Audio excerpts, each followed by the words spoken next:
L'overtime. de l'apéro. Qu'est-ce que j'entends, Alex? Ce serait pas le... Ron, Andrew Bogut. Bogut. Oh putain, les Cavs. Au buzzer. On s'impatientait, LeBron s'impatientait aussi. Annie, le playmaker, this is the last time à dire. Pour une fois, David Griffin. I am fatigué of this situation. Ouais, mais pour une fois, David Griffin, faut rendre à César ce qui appartient à César. C'est pas LeBron le GM? Ouais. Okay. Non, rendons en cas, effet. David Griffin. Il s'est pas excité au moment de la deadline. C'est il fort. a pas essayé de faire des trades. Genre, il a essayé d'aller gratter Beverley. Il a essayé d'aller gratter Patrick Beverley contre en Iman échange de Shumpert Bon, et la évidemment, bannière. Daryl Morey lui a dit t'es gentil, Bobby. Tu peux retourner à Cleveland. C'était drôle comme proposition. Voilà, c'était marrant. On a bien rigolé, mais ça va pas être possible. Une grosse marade. Du coup, il a pas forcé un trade un peu désavantageux ou intelligence. En tout cas, voilà. Patience. Il a attendu. Il a laissé faire les rumeurs. Il y avait des rumeurs à Dallas. On savait que Deron Williams allait probablement se faire couper. Andrew On savait que Bogut, quand il a vu le trade Bogut, il savait que les Sixers allaient couper Bogut. Bon, il a négocié avec eux le buyout, quoi. Voilà. Tout à fait. Mais là, ce qui est donc fort, c'est cette histoire de... Tu renforces à pas cher. De prendre son temps, ouais. Tu prends ton temps et tu renforces, pour le coup, très intelligemment.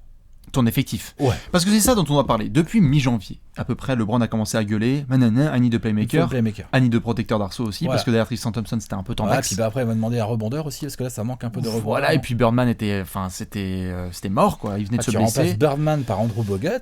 C'est pas mal. Mais on connaissait la situation des Cavs qui était donc financière. On se disait impossible qu'ils puissent faire quoi que ce soit. Parce que des trades, ils pouvaient que faire des trades. Ce qui est très intelligent, c'est qu'au lieu de se presser, comme tu le dis, les mecs ils attendent qu'il y ait transfert, ensuite tu te branches sur le balcon et tu fais. Tu regardes un peu ce qui se passe. Toi, tu veux jouer longtemps ou comment ça se passe? Donc du coup, financièrement, puisqu'il y a plein de monde qui s'est posé la question, lorsqu'il y a un buyout ou qu'il y a un contrat donc qui est racheté ou qu'un joueur est coupé, tu peux signer pour le minimum vétéran, donc pour la fin de saison, ce qui représente à peu près $250,000, à peu près. Grosso modo.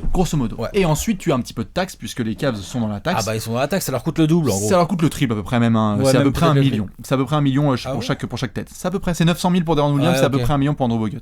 Mais donc, tu as ces deux joueurs pour 2 millions. Oui. Qui ont un pédigré de malade. Deron Williams, 4 fois All-Star. Andrew Bogut, la taupe. Alex, faut qu'on en parle. La taupe des Warriors, quoi.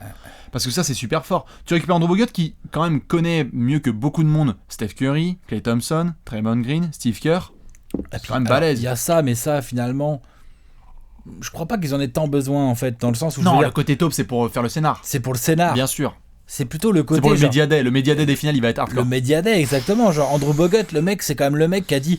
Ouais, allez, il a quand même chié sur les Cavs à plusieurs reprises, tu vois, quand il était aux Warriors. Là, il va aux Warriors. Enfin, il va aux Cavs. Il va aux Cavs, pardon, et... Bonjour. Il pourrait, après c'est pas encore fait, mais il pourrait rejouer les Warriors en finale NBA.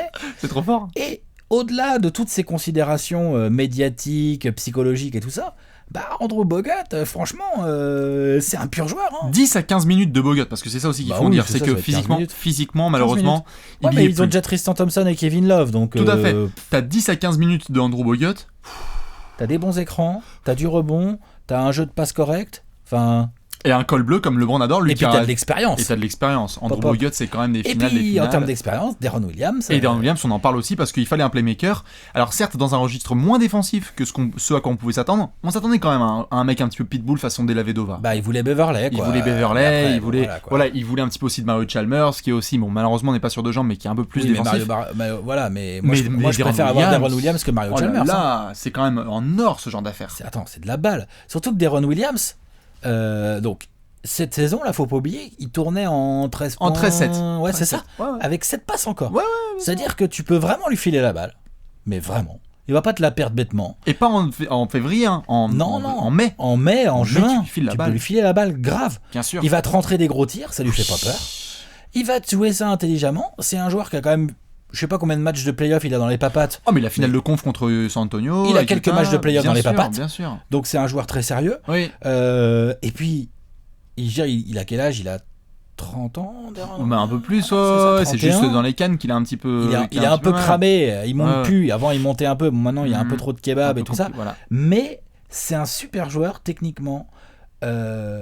en termes d'intelligence de jeu et même en termes de leadership, c'est pas trop mal. Hein. Il va s'intégrer comme il faut et t'as toujours le Deron Game qui est un match auquel on s'attend déjà, qui va avoir lieu probablement pendant les playoffs. T'as toujours le Deron Game, là, le 6 sur 8 à 3 points. Le 6 sur 8 à 3 points, on va être comme des cons, on va faire tiens, qu'est-ce qui se passe ? Et surtout, il peut jouer avec Kyrie, de toute façon, quitte à pas être bon en défense, tu vois. Tu peux les mettre côte à côte. Il peut tenir la balle pendant que Kyrie se repose avec des Schumpert, des Gérard, des Kyle Korver qui va être dans le corner, qui va recevoir. Non, c'est clair. Parce que Deron Williams, quand il y a un mec ouvert, il le trouve. Et quand il faut lancer un système, il respecte les. Enfin, bien sûr, le pick and pop, c'est un excellent meneur pour jouer le pick and pop. Et bien alors sûr. Là, avec Kevin Love, un simple pick and pop, Deron Williams, Kevin Love, c'est une galère à défendre. Ou un simple pick and roll, Kevin Love, LeBron James, et t'as Deron Williams dans le corner. Oui, voilà. Qui est Deron, qui est un mec, il ne tremble pas du poignet. On parle d'un des joueurs les plus clutch qu'on a vu pendant des années. Deron Williams. C'est un pur shooter. Ouais. Maintenant, Alex, là, la question de The Spot, parce qu'il y a plein de monde qui, bien évidemment, ce week-end a posé la question.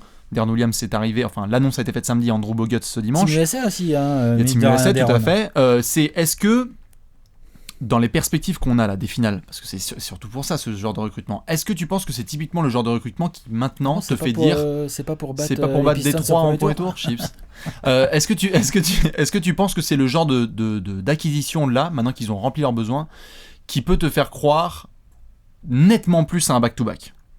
Parce que c'est ça sur ta perspective. Oui, mais parce que est-ce qu'on peut être d'accord juste il y a 2 semaines, on n'était pas sur le... Il y a 2 semaines, et même il y a 3 semaines, il y a un mois, vu la forme actuelle des Cavs et vu les problèmes qu'ils avaient, entre guillemets, quand je dis problème, obligés de tirer sur la corde de LeBron, un peu de Kyrie et tout. Là, ils vont pouvoir un peu vraiment moduler l'effectif. Tyronn Lue va pouvoir nous montrer ses talents immenses de coach, à gérer les rotations. Talents, bien sûr. Voilà.